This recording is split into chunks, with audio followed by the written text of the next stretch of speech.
Family card বাংলাদেশের সাধারণ মানুষের জন্য একটি গুরুত্বপূর্ণ উদ্যোগের শুভ সূচনা করা হয়েছে।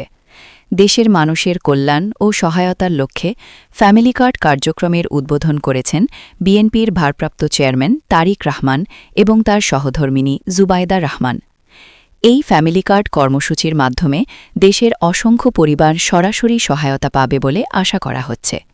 দীর্ঘদিন ধরে সাধারণ মানুষের জন্য যে প্রতিশ্রুতি দেওয়া হয়েছিল, আজ সেই প্রতিশ্রুতির বাস্তব রূপ দেখতে পেয়ে অনেকেই আনন্দ প্রকাশ করেছেন।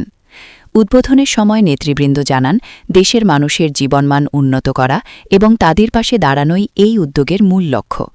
বিশেষ করে ঈদের আগে এই সহায়তা পেয়ে অনেক সাধারণ মানুষ স্বস্তি প্রকাশ করেছেন। ফ্যামিলি কার্ড হাতে পেয়ে অনেকেই বলেন, এই উদ্যোগ তাদের জন্য বড় একটি সহায়তা হয়ে এসেছে। বর্তমান সময়ে দ্রব্যমূল্যের চাপের মধ্যে এই ধরনের সহযোগিতা পরিবারগুলোর জন্য অনেক উপকার বয়ে আনবে। অনুষ্ঠানে উপস্থিত জনভান আরও বলেন, তারা চান দেশ এগিয়ে যাক উন্নয়নের পথে। দেশের নেতৃত্ব এমন উদ্যোগ নিলে সাধারণ মানুষের জীবন আরও সহজ ও সচ্ছল হবে। এ সময় উপস্থিত বক্তারা দেশের মানুষের জন্য ঐক্যবদ্ধভাবে কাজ করার আহ্বান জানান এবং বলেন, জনগণের আশা আকাঙ্ক্ষা পূরণ করাই তাদের প্রধান লক্ষ্য।